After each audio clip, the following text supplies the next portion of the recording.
Continuamos, irmãos, na nossa sequência de 5 expressões de autoridade. Semana passada falamos sobre a Escritura, somente a Escritura, o primeiro dos solas da Reforma, sola Escritura. A Escritura como única fonte de autoridade, nada mais. Nenhum homem, nenhum concílio, nenhuma organização, nenhuma instituição, seja cristã ou não, pode ter autoridade acima das Escrituras, e nós vimos como isso faz diferença. Hoje chegamos ao segundo ponto, ou ao segundo sola, solus Christus. E é isso que nós vamos entender hoje nessa expressão de autoridade. Os nossos temas já foram colocados para você, o tema que se refere a Deus, Salvador único e glorioso, o tema que se refere a nós, salvos por Cristo. Você deve ter notado que orações, que músicas estão sendo conduzidas nessa direção. E é esse o tema da mensagem de hoje. 5 expressões de autoridade, solus Christus. Provérbios 22:1 declara: mais vale o bom nome do que as muitas riquezas, ser estimado é melhor do que prata e ouro. Atualmente, essa verdade tem sido demonstrada da pior forma naquilo que nós conhecemos como cancelamento. Trata-se de acabar com a reputação de alguém, acabar com o nome de alguém, desacreditando essa pessoa junto ao público, mesmo que essa pessoa esteja coberta de razão. Em qualquer assunto, nós vimos isso acontecer muito naquilo que chamaram de pandemia, há 5 anos atrás. Vimos e continuamos vendo isso acontecer, inclusive dentro da Igreja de Cristo.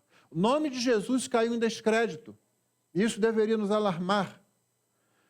Ele não caiu em descrédito porque Jesus não seja confiável. Ele é confiável. Não caiu em descrédito porque a Bíblia comete algum erro quando fala de Jesus. Ela não comete. Não caiu em descrédito porque alguém, em alguma área do conhecimento humano, descobriu alguma coisa que desacreditou, que decretou o fim da fé cristã na divindade de Cristo. Popularmente, livros como os de uma década atrás, pelo menos, Código da Vinci. Sabe que muita gente foi aprender teologia naquilo? E o Dan Brown, o autor do livro, não é nem lá um bom escritor, tanto assim. Eu tive o azar ou a sorte, sabe que calvinista tem azar e sorte, não, de ler ao mesmo tempo, ou quase que em sequência. Eu terminei de ler porque as pessoas estavam lendo e eu queria saber o que elas estavam lendo. Então eu li o Código da Vinci. E logo depois eu cometi o erro de ler Gabriel Garcia Marques, 100 anos de solidão. Sabe qual é o problema disso? É que você vê, esse aqui é um escritor, e isso aqui joga fora.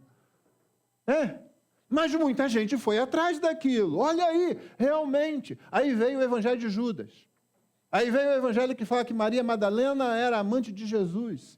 E o pessoal vai atrás disso, sabe por quê? Porque nós gostamos, o nosso pecado gosta de desacreditar Deus. Nós gostamos de falar a Deus de forma geral. E que Ele fique lá. E me ajude quando der, mas que Ele não peça nada de mim. Por isso nós gostamos dessas coisas. O nome de Jesus caiu em descrédito. Principalmente por causa daqueles que se declaram seguidores de Jesus. Se essas coisas fora da igreja realmente não abalam a fé cristã e nunca vão acabar com a igreja, mas o que acontece dentro da igreja, isso sim traz prejuízo. Não vai acabar com a igreja, não vai acabar com a fé cristã, mas traz prejuízo e grande prejuízo. Isso acontece dentro da igreja por conta do abandono da sã doutrina e das afirmações que a igreja tem feito ao longo dos séculos sobre quem é Jesus.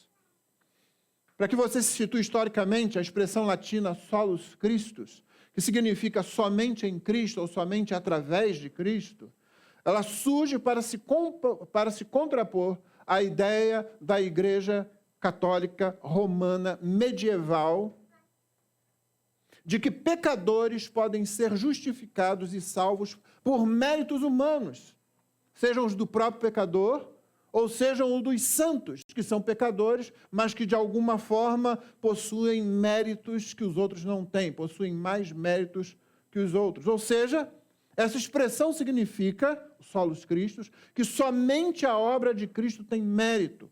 Somente o que Cristo fez na sua vida perfeita de obediência e em sua morte expiatória e substitutiva, ou seja, na cruz ele paga a nossa dívida com a justiça de Deus, na cruz ele nos substitui, já que nós nunca poderíamos pagar essa dívida, nem morrendo numa cruz. Somente isso tem mérito diante da justiça divina para trazer salvação aos homens. Assim, essa expressão aponta para o retorno à sã doutrina. Foi isso que os reformadores fizeram. Vamos voltar à sã doutrina, vamos voltar à Escritura e à autoridade única da Escritura, ao correto ensino delas a respeito de Cristo. Essa expressão, Solus Christi, significa o resgate do nome de Jesus de volta à sua importância e singularidade. Parece que hoje nós precisamos, então, de uma nova reforma, de uma nova reafirmação sobre quem é Jesus e por que faz toda a diferença o modo como nós o vemos. Vamos ver a palavra de Deus, Marcos capítulo 15. Evangelho de Marcos capítulo 15, do versículo 21 ao versículo 32. Por favor, abra aí a sua Bíblia ou o seu dispositivo no Evangelho de Marcos, no capítulo 15, 21 a 32.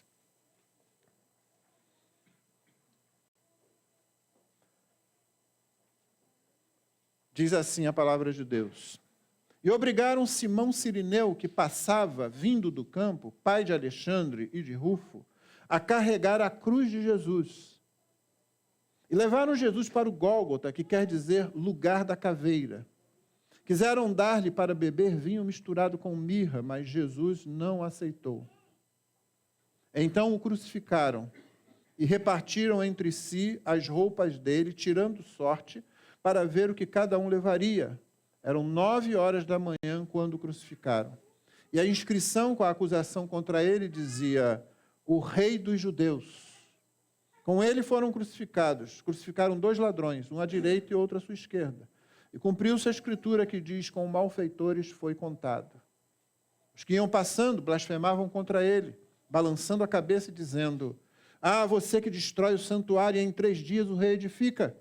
Salve a si mesmo, descendo da cruz.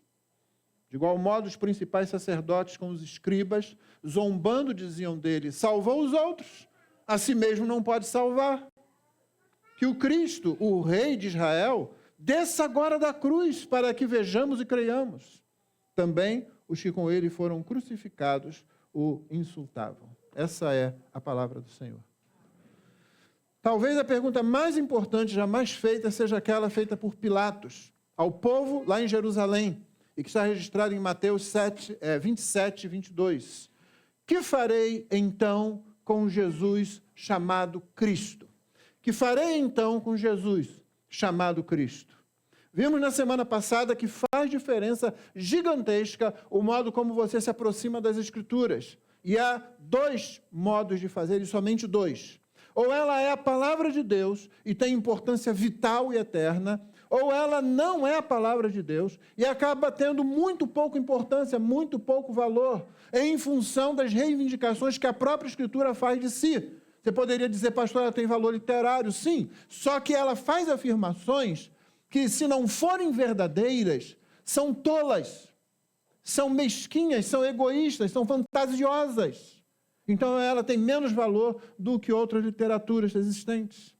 Da mesma forma, o modo como nos aproximamos de Jesus fará diferença total quanto à nossa vida, tanto aqui como na eternidade. Não existe ninguém como Jesus, irmãos. A razão principal pela qual os irmãos têm ouvido diversas vezes falarmos aqui que não existe nada como a igreja é por causa do noivo da igreja.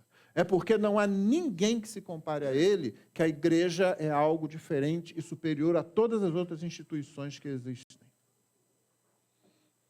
Já é bastante conhecido aquele trilema de C.S. Lewis, que você pode encontrar no livro dele, Cristianismo Puro e Simples. É aquela colocação de 3 afirmações, das quais Jesus só pode ser uma, se a gente levar a sério o que está na Bíblia. Ele diz assim, no final do capítulo 3 de Cristianismo Puro e Simples: quero evitar aqui, diz Lewis, que alguém diga a enorme tolice que muitos costumam dizer a respeito de Jesus. Estou pronto para aceitar Jesus como um grande mestre de moral, mas não aceito sua reivindicação de ser Deus. Esse é o tipo de coisa que não se deve dizer. Um homem que fosse meramente um ser humano e dissesse o tipo de coisa que Jesus disse, não seria um grande mestre da moral. De duas, uma, ou ele seria um lunático, do nível de alguém que afirmasse ser um ovo cozido, ou então ele seria o diabo em pessoa. Faça a sua escolha. Ou esse homem era e é o Filho de Deus. Ou então um louco, algo pior. Você pode descartá-lo como sendo um tolo, pode cuspir nele e matá-lo como sendo um demônio, ou então poderá cair de joelhos a seus pés e chamá-lo de Senhor e Deus. Mas não me venha com essa conversa mole de ele ter sido um grande mestre de moral, pois ele não nos deu essa alternativa e nem tinha a intenção de dá-la. Você compreendeu bem o pensamento? Se Jesus fosse um homem comum e falasse o que ele falou, reivindicasse o que ele reivindicou, ele não poderia ser um grande mestre, um grande exemplo de moral, ou seja lá, qualquer outra coisa. Ele seria o louco, completamente, porque ele se disse Deus. Ou ele seria um homem muito ruim, ou um demônio. Jesus pode ser louco, Jesus pode ser um demônio, um homem muito ruim, ou Jesus pode ser Deus. A única coisa que ele não pode ser é um homem bom. Só um homem bom. Ou ele é Deus homem verdadeiro, ou ele é alguém que deve ser completamente ignorado. A Bíblia afirma várias vezes essa singularidade de Jesus. Atos 4,12. Você gosta de Bíblia, irmão? Porque como eu tenho feito sempre, eu vou citar bastante Bíblia para você. Então você aí que confessou durante o nosso momento de confissão de pecado, Senhor, perdoa porque eu não li a Bíblia essa semana. Deixa eu lhe dizer que isso aqui não resolve não, tá? Mas já vai dar um desconto para você aí. Comigo, não com Deus. Com ele você tem que pedir perdão mesmo confiado em Cristo. Eu espero que você mude isso essa semana que vem. Mas vamos lá, Atos 4,12. Texto que foi lido aqui no início do culto. E não há salvação em nenhum outro, porque debaixo do céu não existe nenhum outro nome dado entre os homens pelo qual importa que sejamos salvos. Marcos 15:39, na continuação do texto que eu li. O centurião que estava em frente de Jesus, o centurião responsável por 100 soldados romanos, e esse aqui provavelmente era o que estava naquele dia responsável por aquela execução. O centurião que estava em frente de Jesus, vendo que assim havia expirado, morrido, disse, verdadeiramente este homem era o Filho de Deus. Filipenses 2:5-8. Tenham entre vocês o mesmo modo de pensar de Cristo Jesus, que mesmo existindo na forma de Deus, ou como Deus, não considerou ser igual a Deus algo que deveria ser retido a qualquer custo. Pelo contrário, ele se esvaziou assumindo a forma de servo, tornando-se semelhante aos seres humanos. Reconhecido em figura humana, ele se humilhou, tornando-se obediente até a morte e morte de cruz.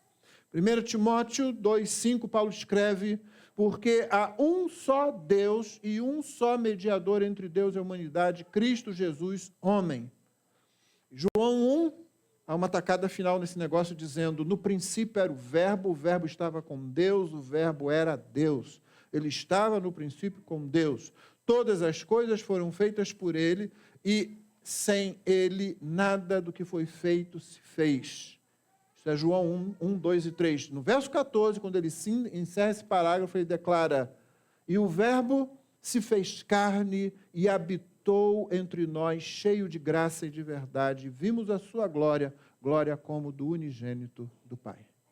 Eu poderia continuar citando muitos textos do Antigo Testamento, inclusive, sobre a singularidade, sobre a divindade, sobre a humanidade de Jesus. Mas os irmãos devem estar lembrados que nós estamos interessados nessa série num aspecto sempre mais pastoral. Os irmãos que são membros dessa igreja têm aprendido isso de forma sobeja, de forma intensa, de forma constante, ao longo desse último ano, dos anos anteriores, e vão continuar ao longo deste ano que temos. E se você não é membro dessa igreja, não tem isso, venha para a escola dominical aqui.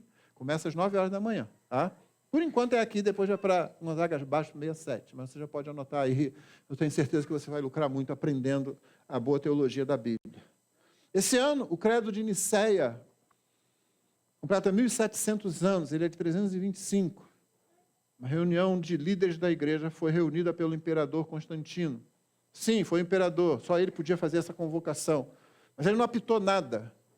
O credo foi conduzido pela graça de Deus e a igreja fez afirmações importantes sobre a Trindade. Uma delas sobre o Senhor Jesus. No seu segundo ponto, o credo niceno diz: cremos em um só Senhor Jesus Cristo, o único Filho de Deus, nascido do Pai antes de todos os tempos, Deus de Deus, luz de luz, verdadeiro Deus de verdadeiro Deus, gerado, não criado, de igual substância do Pai.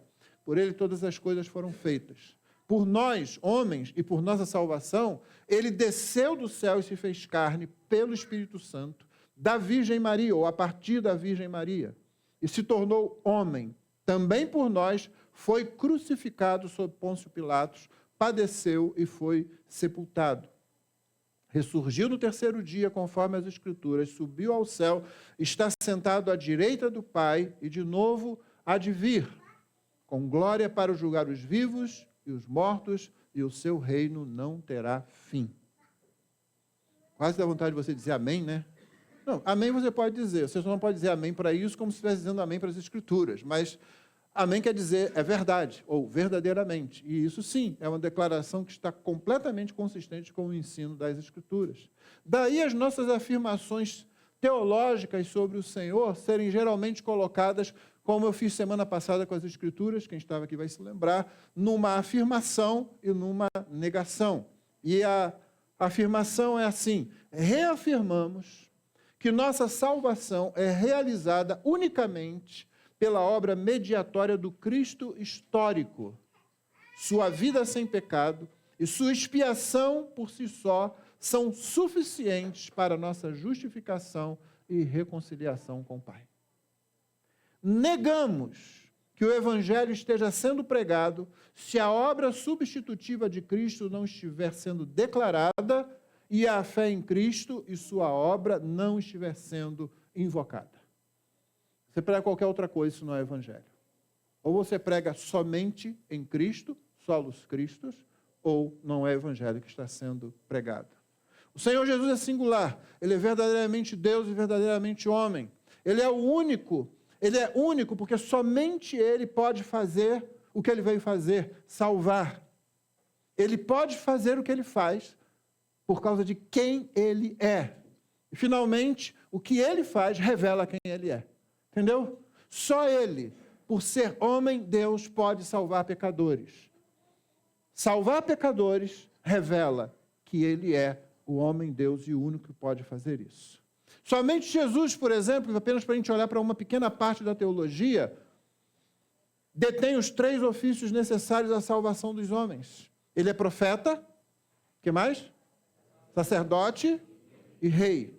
Nessa ordem. Tá? Não é que ele tenha deixado de ser rei em algum momento, não. Mas na ordem do seu trabalho para nós, na ordem da execução da história da redenção e da salvação, obedecendo ao mandato do Pai, ele primeiro é profeta, ele anuncia, ele, em segundo lugar, ele é sacerdote, ele intercede, em terceiro lugar, ele é rei, ele é aquele que vem para resgatar o seu povo e assumir explicitamente o controle de tudo. Olhando um pouco mais de perto, Jesus é profeta, é ele quem anuncia a salvação e ele é ele mesmo o objeto da proclamação. Jesus não traz uma mensagem que não seja ele. Ele é a mensagem.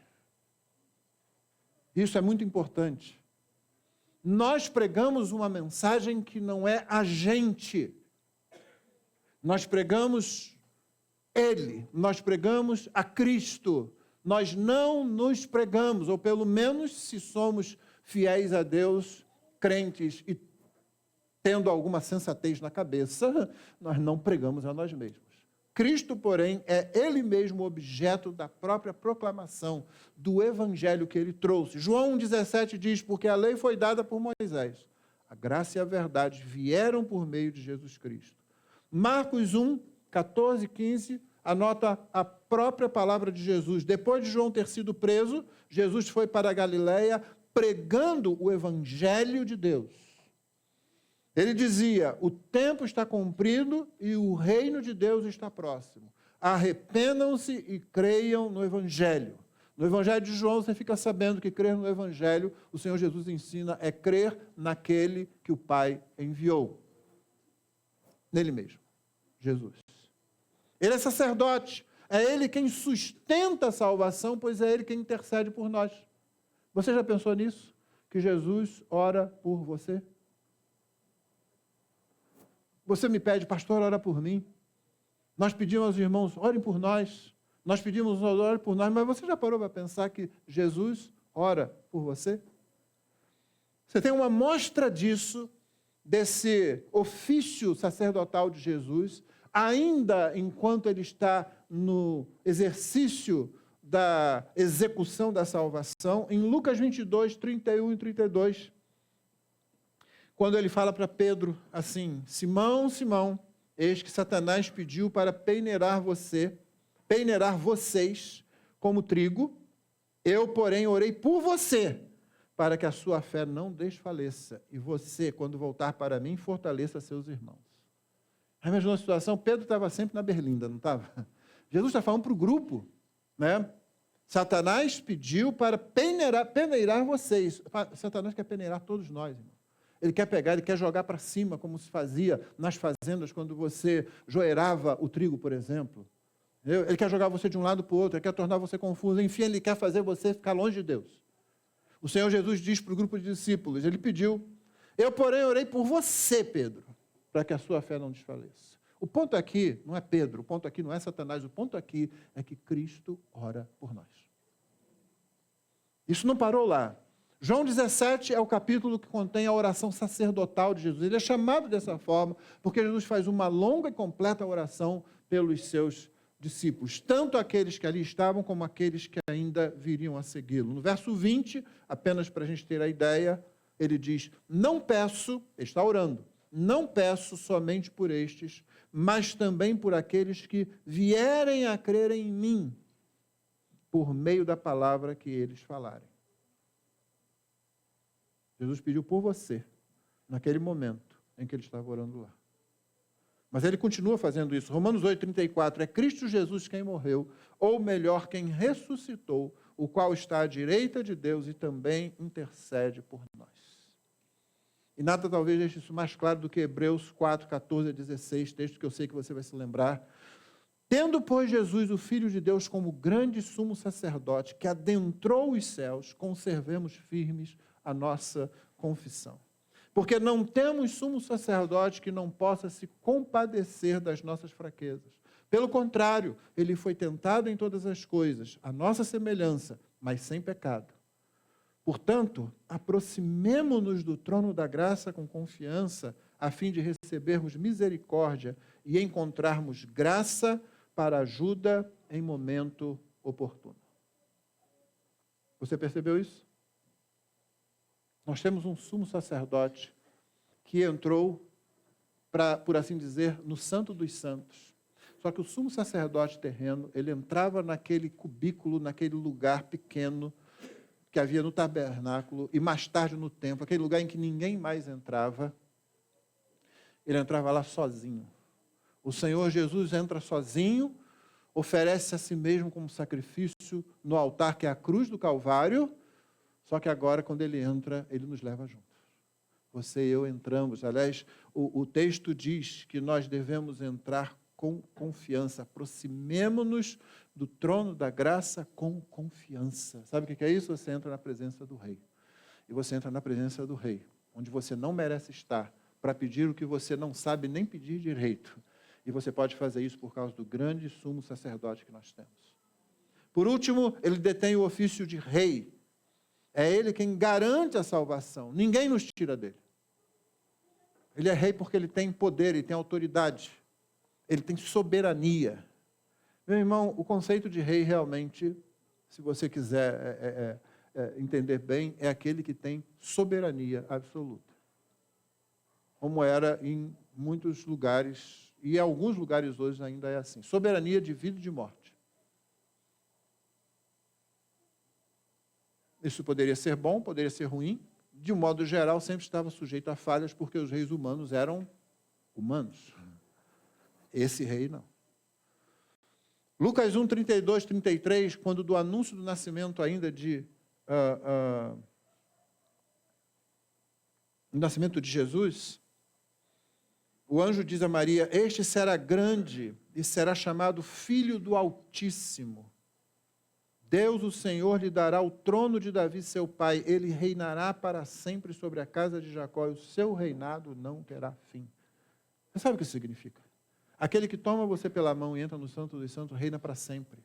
Aquele que diz que salvou você reina para sempre. Ninguém pode tirar você da mão dele, ninguém pode dizer ou desdizer o que ele diz, ou dizer o que ele não diz. Ainda em Lucas 2,11, quando Jesus nasce, os anjos anunciam o nascimento aos pastores, eles dizem: é que hoje, na cidade de Davi, lhes nasceu o Salvador, que é Cristo, o Senhor. Isso é basicamente, para qualquer judeu, anunciar o nascimento de um rei. Na cidade de Davi, ele é Cristo, o Messias. Você sabe que a palavra Cristo significa ungido, né? E ela é a tradução grega do hebraico Messias, o ungido. E ele é o Senhor. Ele nasce na cidade de Davi, Cristo, Senhor. Filipenses 2, 9 a 11. Por isso também, Deus o exaltou sobremaneira e lhe deu o nome que está acima de todo nome, para que ao nome de Jesus se dobre todo o joelho nos céus, na terra e debaixo da terra, e toda língua confesse que Jesus Cristo é Senhor, para a glória de Deus Pai. A palavra Senhor para nós pode significar alguma coisa muito vaga, mas não era assim nos tempos do Novo Testamento. Por isso, quando um cristão dizia que Jesus é Senhor, ele caía em dificuldades com o governo romano, com o Império Romano. Porque dizer César é Senhor significa: eu estou pronto a morrer por César, a minha lealdade suprema é a César, o que César diz para mim é lei. Você pode nem acreditar nisso, mas é isso que você tem que dizer, e muitos diziam isso querendo dizer exatamente isso. Quando o cristão dizia César é um Senhor, mas Jesus é o Senhor, o que ele estava dizendo era: a minha lealdade ao Senhor Jesus está acima da minha lealdade a César, ao Estado e ao Império Romanos, está acima da minha lealdade a qualquer outra coisa. E ele passa a ser visto como um traidor. Esse conceito vem do Antigo Testamento, esse conceito é passado para o Novo Testamento. Toda língua vai confessar um dia que Jesus é Senhor, para a glória de Deus Pai. Alguns o farão isso com grande alegria, outros farão isso com dentes crispados, rilhando os dentes, mas tendo que dizer: Ele é Senhor e agora eu estou nas mãos dele. Finalmente, Apocalipse 17, 14, aquele verso no Apocalipse que resume o que todo Apocalipse quer dizer de fato, porque o Apocalipse não está aí para a gente tentar adivinhar quando Jesus vai voltar, nem quando o mundo vai acabar. Lutarão contra o Cordeiro e o Cordeiro os vencerá, pois é Senhor dos senhores e o Rei dos reis. Isso não é motivo para você dizer glória a Deus? Aleluia? Mas você não disse, né? Ok. Talvez você diga agora com a sequência do versículo: serão vencedores também, junto com ele, os chamados, eleitos e fiéis que estão com o Cordeiro. Nós. Ah, pois não. Vamos voltar agora, irmãos, então, para as teologias que se desenvolvem em torno da salvação. Uma ignora a singularidade de Jesus. Outra abraça Cristo como o único capaz de fazer o que ele fez. Nós vamos dividir o texto que a gente tem em duas partes apenas. Primeiro, a descrição da crucificação, depois a atitude dos homens. A descrição da crucificação você encontra do verso 21 ao 28. Vamos ler de novo? E obrigaram Simão Cirineu, que passava vindo do campo, pai de Alexandre de Rufo, carregar a cruz de Jesus. E levaram Jesus para o Gólgota, que quer dizer lugar da caveira. Quiseram dar-lhe para beber vinho misturado com mirra, mas Jesus não aceitou. Então o crucificaram e repartiram entre si as roupas dele, tirando sorte, para ver o que cada um levaria. Eram 9h da manhã quando o crucificaram. E a inscrição com a acusação contra ele dizia: o Rei dos Judeus. Com ele crucificaram 2 ladrões, um à sua direita, outro à sua esquerda, e cumpriu-se a escritura que diz: com malfeitores foi contado. Sobre essa descrição na crucificação, eu posso explicar para você o seguinte. Primeiro, qualquer soldado romano podia obrigar qualquer judeu a fazer qualquer coisa. Não tinha discussão. Você estava lá levando seu filho para aí, carregue isso aqui para mim. Você tinha que parar ou então sofrer as penalidades. Simão Cirineu, Cirene fica no norte da África, ou ficava no norte da África. Ele era, portanto, africano, negro, né? E pai de Alexandre e Rufo. A gente não ouve falar mais dele, a não ser de Rufo, na carta aos Romanos, mas não se tem certeza se é a mesma pessoa. Aparentemente, as pessoas a quem Marcos escrevia, vamos lembrar, Marcos estava escrevendo para gentios. Marcos não estava escrevendo como Mateus escreveu o seu evangelho, tendo os israelitas, os judeus em mente. Você pega o evangelho de Mateus e lá, então, isso que Marcos faz aqui, assim, excepcionalmente, no evangelho de Mateus você vê o tempo todo. Para que se cumprisse o que foi dito pelo profeta, para que se cumprisse o que a Escritura dizia. E Mateus vai multiplicando isso, porque ele está escrevendo para judeus e ele quer mostrar que Cristo é o prometido nas profecias. Marcos está escrevendo para gentios, principalmente. Por isso, no verso 22, ele tem que traduzir a palavra Gólgota, que quer dizer lugar da caveira. Esse lugar é disputado hoje.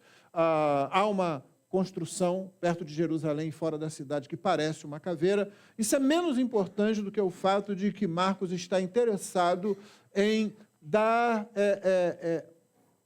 dados, passar informações corretas a respeito da crucificação. Quiseram dar vinho misturado com mirra a Jesus. Há duas posições aqui, né?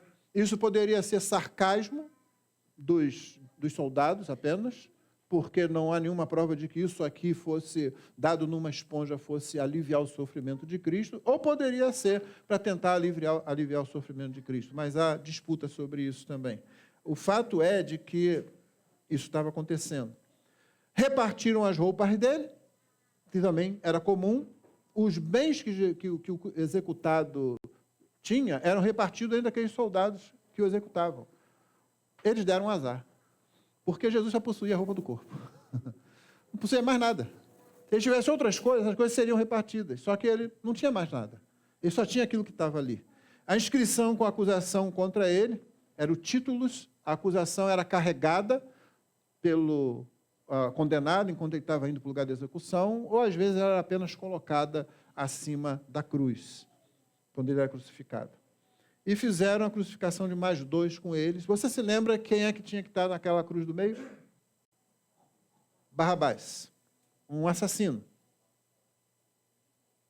Mas o povo trocou. Preferiu o assassino e preferiu matar Jesus. E Marcos faz aquela anotação que não lhe é peculiar, cumpriu-se a escritura que diz com malfeitores foi contado.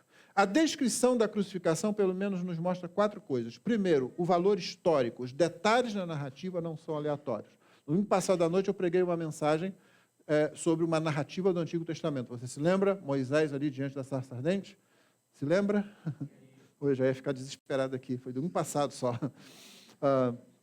Os detalhes na narrativa bíblica, você vê, eles são objetivos, mas eles são completos dentro daquilo que se propõe. O que está colocado aqui no texto que nós lemos isso aqui é uma crucificação. Eu sempre disse, para descrever uma crucificação, antes de eu estudar isso aqui, eu não saberia fazer, eu ia inventar um monte de coisa. Você ia ler, se você conhecesse, ia dizer, não, isso aqui não é, isso aqui está brincando. Não é uma crucificação. Quando Marcos faz essa descrição com todos esses detalhes, a pessoa que lê pode dizer, isso aqui é uma descrição fiel de uma crucificação romana sobre alguém que merece uma morte horrenda por causa de algum crime hediondo. Entendeu? Então, aí está o primeiro, o valor histórico desse detalhamento. Segundo, a cruz aponta para a morte de um amaldiçoado, conforme a lei. Então, quando os evangelistas mostram, morreu numa cruz, e quando Jesus é crucificado, isso aponta, por exemplo, para Deuteronômio 21, 22 e 23, que diz assim, se alguém tiver cometido um pecado que é passível da pena de morte, eu estou lendo a lei de Moisés. No momento em que Moisés está repassando essa lei com uma nova geração, não aquela geração que saiu do Egito, mas a que vai entrar na terra, e, entre outras coisas, isso é lembrado. Se alguém tiver cometido um pecado que é passível da pena de morte, e tiver sido morto, e vocês o pendurarem no madeiro, o seu cadáver não deve permanecer no madeiro durante a noite. É preciso sepultá-lo no mesmo dia, pois o que for pendurado no madeiro é maldito de Deus. Assim vocês não contaminarão a terra que o Senhor, seu Deus, lhes dá por herança. Uma vez simboliza, se você era morto dessa forma, os judeus geralmente matavam por apedrejamento. O que era pendurado num madeiro, fosse pregado ali, fosse enforcado e deixado ali, ele deveria ser retirado porque aquela situação, para ser levado àquela situação, ele é alguém que recebe o título, recebe o epítome de maldito de Deus, amaldiçoado por Deus. Terceiro, o tempo da crucificação. Jesus foi crucificado às 9 da manhã, às 3 da tarde, ele já estava morto. O que significa que Jesus estava muito fraco. As atividades dos últimos dias tinham minado suas forças, a tortura que ele passou naquela última noite, o ter ficado acordado a noite toda, tudo isso aponta para um corpo desgastado, além do fato de que o próprio Senhor Jesus gastou-se na obra do Pai. Um exemplo que nós deveríamos seguir, porque nós geralmente procuramos fazer só aquilo que é mandado. Entende por que Jesus disse que, quando vocês fizerem tudo que for mandado, considerem-se servos inúteis? Enquanto nós tentamos fazer só o que foi mandado e às vezes ficamos aquém, o Senhor Jesus desgastou-se completamente, como muitos servos de Deus ao longo da história têm se dado completamente.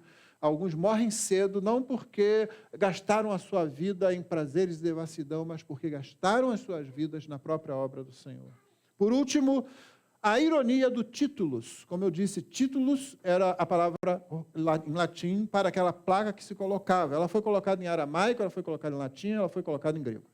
Para que todos pudessem ler. E lá estava escrito o quê? O Rei dos Judeus. A ironia disso aí, e que vai ser importante para a segunda parte agora, é justamente porque ali estava o verdadeiro Rei dos Judeus. O filho de Davi, o descendente do maior rei de Israel, a quem foi feita a promessa de que haverá um descendente seu que sentará sobre o trono e o seu reino nunca passará. Percebem a ironia? Quando Pilatos colocou ali, ele estava mandando uma mensagem política para o povo judeu. É assim que acaba quem acha entre vocês que pode ser rei. Deu para entender? Ah lá. Tanto que Mateus mostra que o pessoal vai lá falar com Pilatos. Não foi isso aí não, pô. Nós nunca dissemos isso não, poxa. Ele é que disse. Jesus nunca disse isso realmente. Eu sou o rei de vocês. Pelo contrário, uma vez que o quiseram fazer rei, um grupo que foi muito animado com o discurso dele, ele passou por eles fininho e saiu. Não foi para isso que ele veio.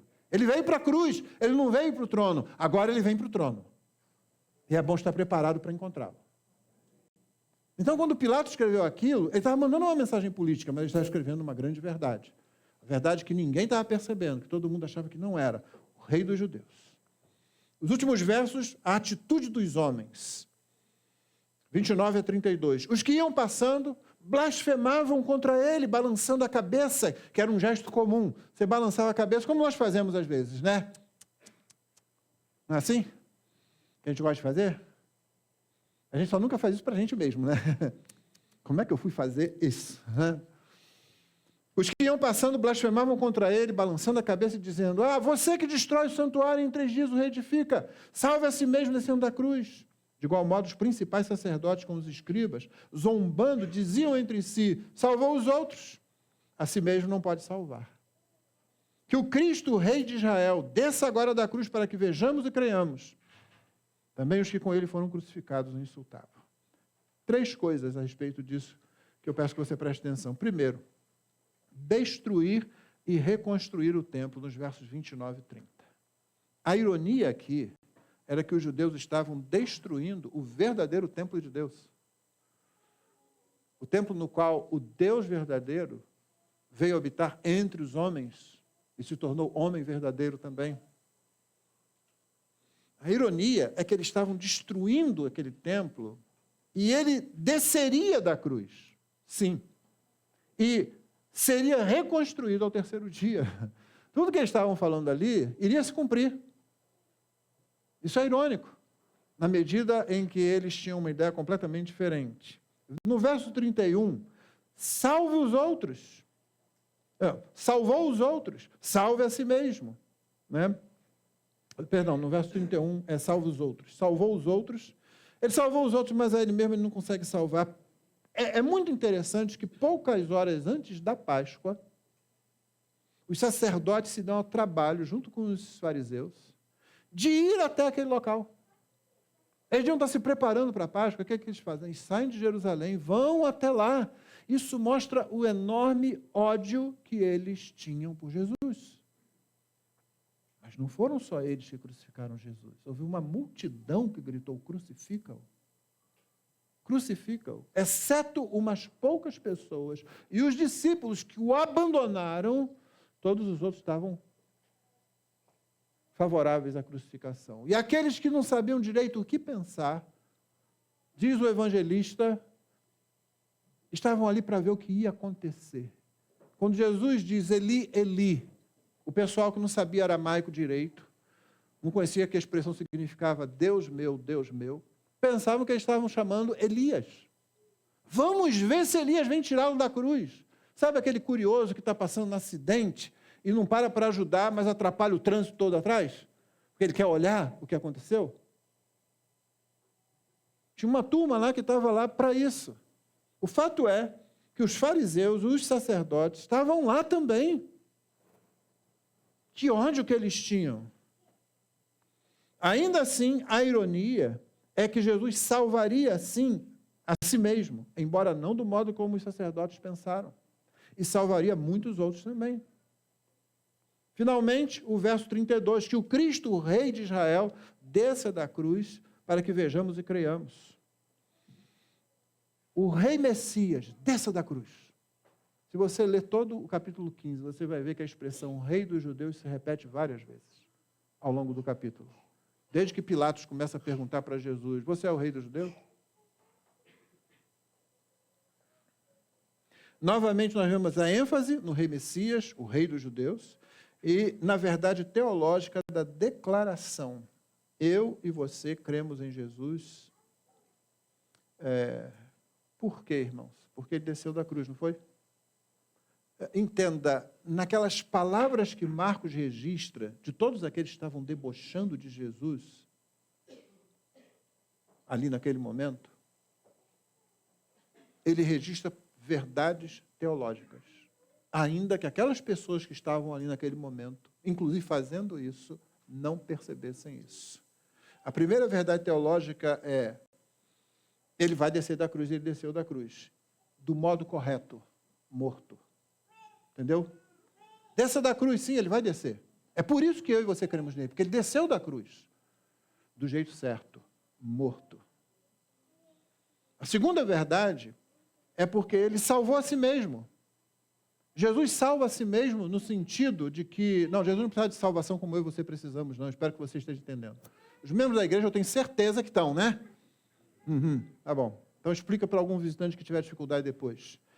Ele salvou a si mesmo do modo correto, obedecendo, desde o começo. Se tu és o Filho de Deus, transforma essas pedras em pães. Não só de pão viverá o homem, mas toda a palavra que sai da boca de Deus. Não foi assim? A obediência de Jesus constantemente, resistindo a qualquer situação em que ele pudesse desviar da vontade do Pai, ele se preserva ali. Se salvação, e salvação quer dizer também preservação, Jesus salva a si mesmo nesse sentido. Obedecendo. E nós cremos nele também porque, e essa é a terceira verdade teológica que aqueles homens não sabiam, porque ele reconstruiu o templo de seu corpo do modo correto, ressuscitando. Jesus morre, Jesus obedece, Jesus ressuscita. Essa é a forma correta de fazer todas essas coisas que aquele pessoal estava gritando ali para insultá-lo, sem saber que ele estava fazendo afirmações. Jesus não ia ficar na cruz lá, pendurado e seu corpo se degradando, não. Ele sairia da cruz, mas depois de morrer. Jesus manteria a ideia de salvação e preservaria seu próprio papel de salvador dos homens, obedecendo ao longo de toda a sua vida. E sim, o seu corpo seria reconstruído, não ficaria na cruz, não ficaria no sepulcro, ele ressuscitaria, como ele mesmo havia dito. Aqui nós temos essas duas teologias que se opõem, que nós olhamos para elas e vemos com clareza nesse texto. A teologia da cruz e a teologia da glória. Os homens buscam a própria glória desde a queda. Por isso eles se submetem a qualquer um que eles vejam como tendo glória. É fácil.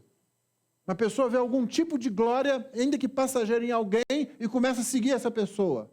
A gente vê isso da forma, às vezes, mais rala nesse tempo de mídia social. Desde a tentativa fracassada de se tornar igual a Deus, o ser humano tenta por si mesmo recuperar um lugar junto à divindade. Nessa tentativa, os pecadores, todos nós, expressamos o nosso ódio e desprezo pela obra de Cristo. Nós chegamos ao ponto de dizer como aqueles homens disseram: você é igual a nós, você não consegue descer da cruz assim como nós não conseguiríamos. Você entende? Tudo aquilo que eles estavam falando, está dizendo: você não é ninguém melhor do que nós, você é exatamente como a gente. Assim como se nós estivéssemos pendurados aí, estaríamos morrendo, você está morrendo, e é isso que você é. É exatamente isso que nós fazemos quando rejeitamos o Evangelho, como apresentado nas Escrituras. Eu não preciso desse Cristo, homem-Deus, eu não preciso desse homem que perfeitamente cumpre a justiça do meu Criador por mim. Eu não preciso desse sacrifício que ele fez por mim. Eu não preciso depender dele. Ele não é muito melhor do que eu.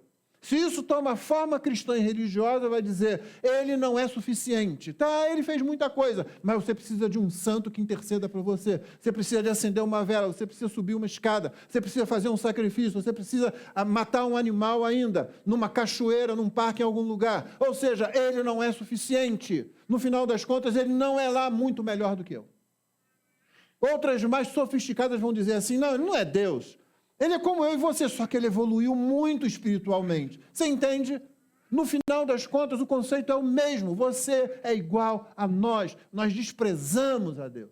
Nós faríamos a mesma coisa com Cristo. Nós sairíamos de Jerusalém e íamos lá onde a crucificação estava acontecendo, para ver, para insultar, ou talvez por curiosidade. Vai que, né? Nós não somos bons. Desse modo, desprezando o plano redentivo de Deus em Cristo, os homens continuam tentando construir seus próprios zigurates, tentando alcançar os céus por si mesmos. Zigurates, aquelas construções antigas parecidas com pirâmides. Talvez você veja, e eram comuns no Antigo Oriente Próximo. Como uma pirâmide, mas geralmente assim, escalonada. A ideia é que você consegue subir. Entendeu? Por que não havia degraus nos altares de Israel? Além da questão da decência, é porque você não consegue se aproximar de Deus com o seu esforço, passo a passo, fazendo uma coisa e fazendo outra. Os zigurates, eles eram aquelas construções, sacerdotes subiam e lá eles se encontravam com Deus. Babel, na língua daquele povo, significava portal dos deuses. Vamos nos fazer o nome, construir uma grande torre, lá nós vamos alcançar os deuses. Você sabe que Babel, em hebraico, significa confusão. Porque Deus olhou e acabou com essa história. Nós tentamos fazer isso. Eu faço isso. Eu faço o meu caminho para Deus. Isso é teologia da glória. Eu consigo conquistar a glória celestial. João fala sobre essa condição, essa coisa de querer a glória dos homens, no capítulo 12, verso 42 e 43. No entanto, muitos dentre as próprias autoridades creram em Jesus, mas por causa dos fariseus não o confessavam para não serem expulsos da sinagoga. E João aí dá a análise final: porque amaram mais a glória dos homens do que a glória de Deus. Amar a glória de Deus é confessarmos os nossos pecados e reconhecer que só Jesus, só em Jesus. É apresentar mãos vazias como mendigos diante do Senhor e dizer: Senhor, eu não posso, só o Senhor pode me salvar. Amar a glória dos homens é dizer: não, eu faço a minha parte, o Senhor faz a sua. Como se nós pudéssemos realmente fazer qualquer coisa para sermos salvos. Como se não precisássemos depender completamente do Senhor. Eu disse no início que o nome de Jesus caiu em descrédito por causa daqueles que se declaram perseguidores de Jesus. Digo, seguidores de Jesus, não perseguidores. Por causa dos discípulos de Jesus, o nome de Jesus caiu em descrédito. E não os discípulos lá atrás, mas os discípulos agora. Compare a atitude daqueles discípulos no livro de Atos, capítulo 4. Pense na comparação, comparativamente com hoje.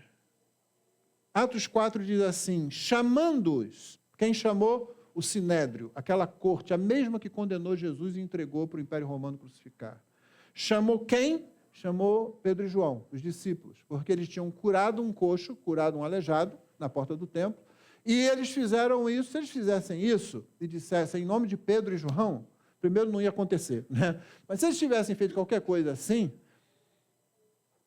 em nome do Deus de Israel, eles iam ser chamados mais de leve, talvez nem fossem, só que eles declararam com todas as letras, em nome de Jesus de Nazaré, é que esses estão diante de vocês agora. Aí a coisa pegou. Chamando-os, ordenaram-lhes que de modo nenhum falassem nem ensinassem em nome de Jesus. Isso é feito hoje. Falem no nome de Jesus, mas não do jeito que está na Bíblia. Falem que Jesus é um que aceita todo mundo. Ele aceita um terceiro sexo, embora o pai dele tenha criado homem e mulher. Ele aceita que você mate seu filho no seu ventre, embora ele seja o Senhor da vida. Falem desse Jesus, mas não do que está na Bíblia. O que está na Bíblia, não. Não pode ser solos Cristos, não pode ser somente Jesus. Tem que ser Jesus com alguma coisa. Jesus que aceita todo mundo do jeito que está e continua do jeito que está. Entendeu? Jesus que não ensina para as pessoas, vocês não merecem ser salvos. Mas eu vim salvar vocês e dei a minha vida por vocês assim mesmo, porque amei vocês. Não, esse Jesus nós não queremos. Tem que ser o Jesus que pode vir, fica do jeito que você está. Não precisa mudar nada. Só tenta não quebrar nenhuma lei aí muito grave, porque aí vai ficar mal, ou você vai ter que prestar contas. O Jesus que disse, não há ninguém bom. Não, esse nós não queremos. Ô pastor, eu não sou mau, não faço as maldades que outros fazem por aí.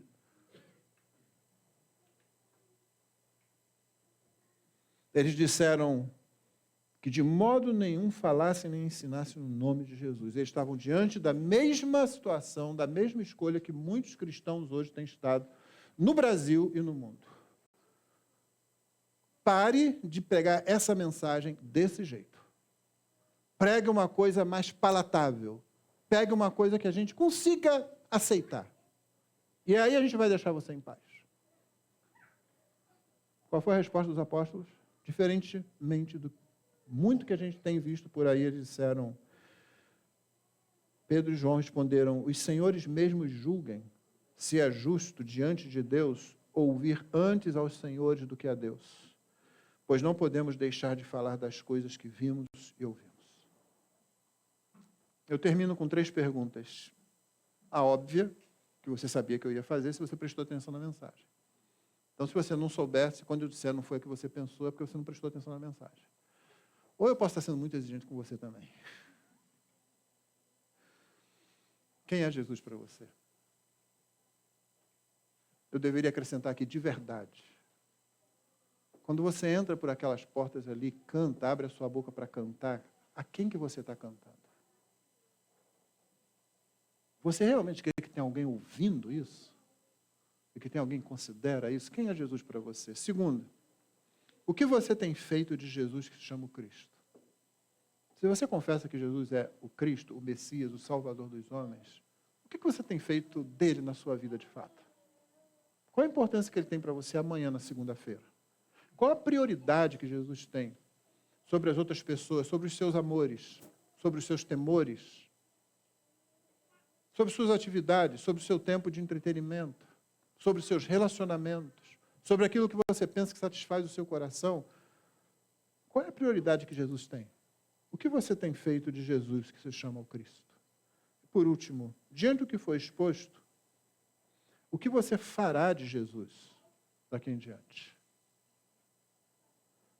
Se você não confessa Cristo como Salvador, o que você vai fazer? Vai ignorá-lo? Vai dizer, não é tudo isso, não.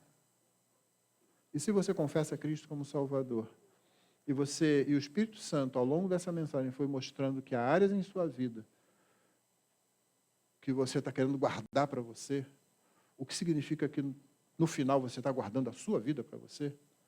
O que é que você fará de Jesus daqui em diante? Essas são perguntas aplicativas que você precisa responder com honestidade diante de Deus. Quem é Jesus para você? O que você tem feito de Jesus chama o Cristo e, diante do que foi exposto, o que você fará de Jesus daqui em diante. Vamos orar. Pai querido, nós louvamos o Teu nome porque o Senhor enviou Jesus para morrer por nós, resgatar-nos do pecado, resgatar-nos da rebeldia contra o Senhor, resgatar-nos da ignorância a respeito de tudo que diz respeito ao Senhor. Rogamos, Senhor Deus, que o Senhor nos abençoe, de modo que tenhamos uma visão cada vez mais clara de Cristo, Senhor. Sim, mostra-nos Cristo cada vez mais, Senhor. Queremos olhar para Jesus e ver mais com maior clareza a beleza de Jesus, o senhorio de Jesus, sua majestade, sua soberania, sua graça, sua misericórdia, sua bondade, sua sabedoria, Senhor. Jesus que deu tudo por nós, ó Deus. Dá-nos graça, Pai. Que o Teu Espírito Santo nos conduza através da Escritura para que vejamos que ela revela Cristo, Cristo como Salvador, Cristo como Senhor. Que nós abracemos o conceito, a doutrina, e que anunciemos e preguemos para a glória do Teu nome, para a edificação da igreja e para a salvação dos Teus eleitos. É a nossa oração no nome de Jesus. Amém.